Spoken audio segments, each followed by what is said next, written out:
అందరికీ నమస్కారం, శుభోదయం. జై శ్రీరామ్, జై హింద్, జై భారత్. మన యొక్క మంచి ఆలోచనలు, మంచి సంకల్పాలు అయితే దాని యొక్క పర్యవసానం ఏముంటుంది అంటే చాలామంది చెప్తుంటారు.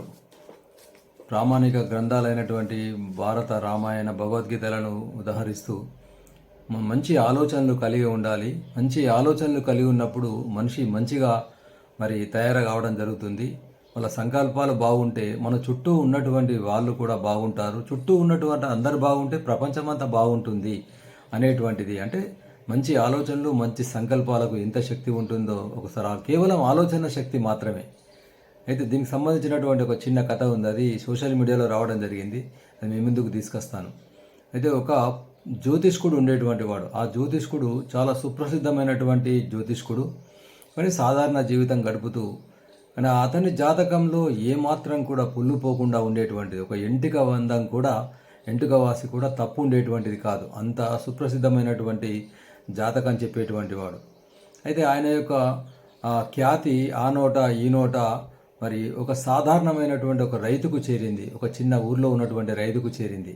ఆ రైతు కూడా చూద్దాం, నా జాతకాన్ని కూడా ఒకసారి చూయించుకుంటానని ఆ జ్యోతిష్కుడి దగ్గరికి వెళ్ళడం జరిగింది. జ్యోతిష్కుడు ఆయన యొక్క జాతకాన్ని పరిశీలించిన తర్వాత ఆ రైతు జాతకాన్ని జాగ్రత్తగా పరిశీలించాడు. ఎందుకన్నా మంచిదని 2-3 సార్లు చూశాడు. 2-3 సార్లు చూసినా కానీ అతనికి డౌట్ వస్తలేదు, సందేహం వస్తలేదు అసలుకి. ఎందుకనంటే అతను ఆశ్చర్యపోతున్నాడు. కానీ తన మనసులో ఉన్నటువంటి మాట ఎట్లా చెప్పగలడు? అసలు విషయం ఏంటంటే ఆ రైతు జాతకంలో ఏముందంటే ఆ రైతు అదే రోజు, ఆ జాతకం చూస్తున్నటువంటి రోజే రాత్రి అతను రైతు చనిపోతాడు అనేటువంటి జాతకం ఉంది.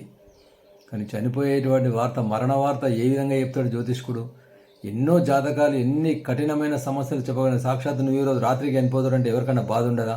ఎట్లా చెప్పగలుగుతాడు? అటువంటి సాహసం చేయలేకపోతున్నాడు.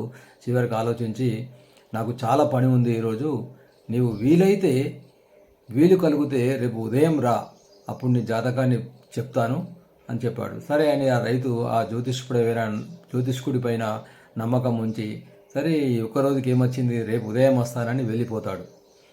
కానీ జ్యోతిష్కుడికి మనసున పట్టది, ఏం చేయాలో అర్థం కాదు. వెంటనే ఆ పుస్తకం మూసేసి భోజనం చేయడానికి వెళ్తాడు. అక్కడ భోజనం కూర్చుంటున్నప్పుడు భార్యకు చెప్తాడు. కానీ మనసులో ఒకటే సందేహము, నేను పోయి రమ్మన్నానుగా, నిజంగా అసలు జాతకం ప్రకారం చనిపోతాడు అతను, ఎట్లా వస్తాడు నా దగ్గరికి అని బాధపడుతుంటాడు అన్నట్టు. అయితే ఈ రైతు ఈ జ్యోతిష్కుడి ఇంటి నుంచి వెళ్తుంటాడు, ఇంటికి వెళ్తుంటాడు. వెలుగా చీకటి అవుతుంది. చీకటి కాగానే ఇంకా కుండపోతగా వర్షం కూడా కురుస్తుంటుంది. ఆ చిమ్మ చీకట్లో ఎటు పోవడానికి వీల్లేదు, ఊరు లేదు, ఇండ్లు లేవు. అయితే అతను ఒక ప్రదేశంలో ఒక శిథిలావస్థలో ఉన్నటువంటి శివాలయాన్ని చూడడం జరుగుతుంది. అది కూలిపోవడానికి సిద్ధంగా ఉంది, శిథిలావస్థలో ఉంది. వెంటనే తల దాచుకోవడానికి ఆ శివాలయంలోకి వెళ్తాడు. పరిగెత్తుకుంటూ వెళ్ళేసి ఆ వర్షము పూర్తిగా బంద్ అయ్యే వరకు, వర్షం ఆగే వరకు ఈ రాత్రిపూట ఇక్కడే ఉందామని అక్కడ వెళ్ళి నిలబడి చూస్తాడన్నట్టు. ఆ శిథిలావస్థలో ఉన్నటువంటి ఆలయాన్ని చూస్తాడు. మొత్తం బూజు పట్టిపోయింది, గబ్బిలాలు, పురుగులు అన్నీ కూడా తిరుగుతున్నాయి. పూర్తిగా అంధకారమయమైపోయింది ఆ ఆలయం అంతా కూడా. అశుచితోటి, అశుభ్రత లేకుండా మొత్తం ఇట్లా కూలిపోయి ఉంది. ఏమాత్రం కూడా ధూప దీప నైవేద్యాలు ఇలాంటివి కూడా జరగడం లేదు.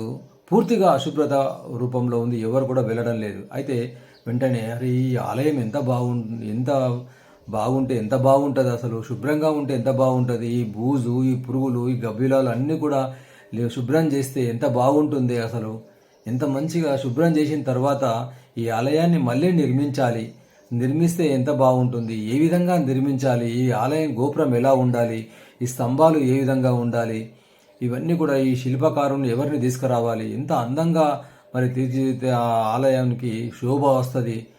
అంత మంచిగా నిర్మించిన తర్వాత అదృష్టం ఉంటే నేను ఈ పని చేస్తాను, తప్పకుండా ఈ ఆలయాన్ని నిర్మిస్తాను, పునర్నిర్మాణం చేస్తాను మంచిగా. అప్పుడు ఈ శివునికి అభిషేకాలు, పూజాధికాలు అన్నీ కూడా నిర్వహిస్తానని మనసులో అనుకుంటుండు, మంచి ఆలోచనలు చేస్తుండు. అతను ఆ విధంగా సంకల్పం చేసుకుంటూ ఆలోచిస్తూ ఉండగానే పూర్తిగా నిమగ్నం అయిపోయింది. ఎట్టి పరిస్థితులలో ఈ ఆలయాన్ని పునర్నిర్మాణం చేయాలని అది ఆలోచిస్తుండగానే పైనుంచి ఒక నల్ల త్రాచుపాము టపిమని ఆయన మీద పడ్డది. పొరపాటున అది కాటు వేస్తే చనిపోయేవాడే. కానీ దాన్ని తప్పించుకొని పరిగెత్తుకుంటూ బయటకు వెళ్ళి రావడం జరిగింది. మొత్తం మీద ఆ ప్రాణగండం నుంచి, ఆ తాజుపాము యొక్క పాము కాటు నుంచి, ప్రాణగండం నుంచి తప్పించుకొని బయటకు వచ్చేశాడు. బయటకు వచ్చేసి ఇంటికి వెళ్ళాడు. మళ్ళీ తెల్లవారి ఉదయము మరి రైతు ఆ జ్యోతిష్కుడి దగ్గరికి రావడం జరిగింది. జ్యోతిష్కుడు ఆశ్చర్యపోయాడు. ఈయన నా జాతకం ప్రకారం ఖచ్చితంగా చనిపోవాల్సిందే కదా, ఎందుకు చనిపోలేదు, విచిత్రం అనిపిస్తుంది అన్నట్టు. ఇంతవరకు నేను చెప్పిన జాతకం ఎక్కడ కూడా అసలు మారలేదు అసలుకే. ఈ రైతు ఏ విధంగా బతికాడని ఆలోచిస్తుంటే రైతు ని అడగడం జరిగింది. అసలు నిన్న ఏం జరిగింది, నువ్వు ఇక్కడ నుంచి వెళ్ళిన తర్వాత ఏం జరిగిందో చెప్పు అంటే రైతు మొత్తం జరిగిందంతా కూడా చెప్తాడన్నట్టు. అప్పుడు జ్యోతిష్కుడు ఆశ్చర్యపోతాడు. అంటే దీని అర్థం ఏంటంటే మంచి ఆలోచనలు చేసినట్టయితే మంచి సంకల్పాలు అవుతాయి.